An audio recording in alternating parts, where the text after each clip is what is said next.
Hey everyone, Eric Rotobois. So what I want to do here is I want to do a deep dive on the pros and cons and the differences between what we call an asset purchase or a stock purchase.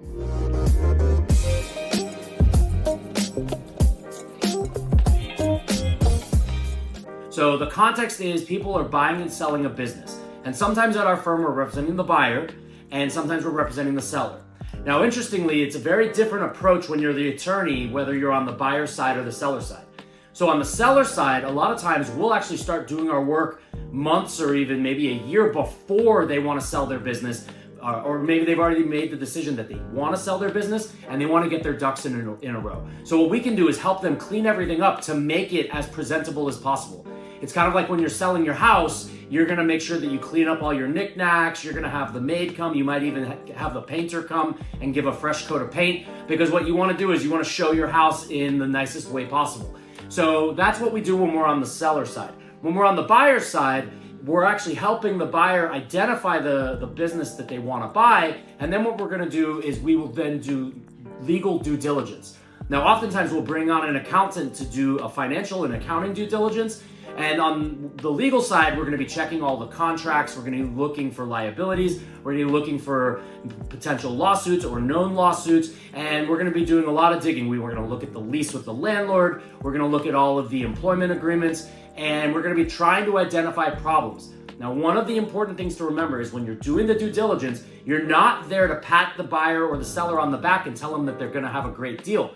That's not your job. That's not what we're trained to do. What we're trained to do is look for problems, right? It's like when you get a home inspection, you don't want the home inspector to say, hey, it's a great house. You want the home inspector to say, hey, here's a problem, here's a problem, here's a problem, here's a problem, so that you can at least be eyes wide open. Maybe you can negotiate down the price, etc.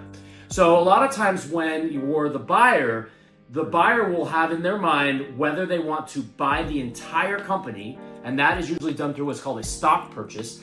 Now, this is stock as in stock in a corporation.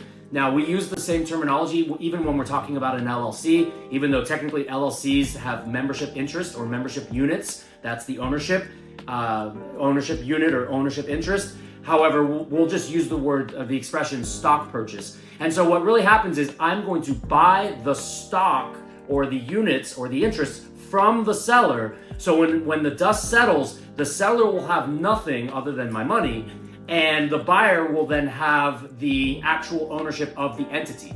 So why would we want to do it this way? A lot of times the entity itself will have contracts, it'll have insurance policies, it might have licenses, it might be important to have the longevity or how long the company's been established. And so when I buy the company, I want it to still say established in 2005 or established in 1997, versus the asset purchase way, which let me talk about that for a second. So in an asset purchase, the buyer can buy all or maybe just some of the assets of the seller. And so the seller will still retain ownership of the LLC or the corporation, and the buyer will typically have to start their own LLC or corporation or use one that they already have. And so they will be buying the assets. Now, what's the pro? The pro is that you're not buying any of the liabilities.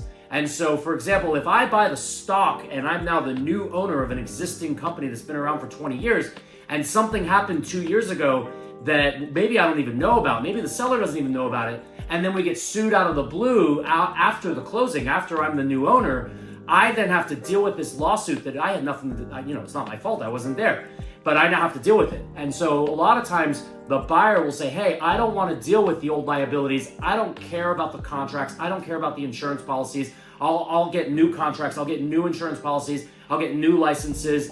I don't care about how long it says the company's established. That's not important to me, because I don't want to deal with the employment lawsuit from a year ago, or the disgruntled customer from 2 years ago, or some other issue that we don't even know about.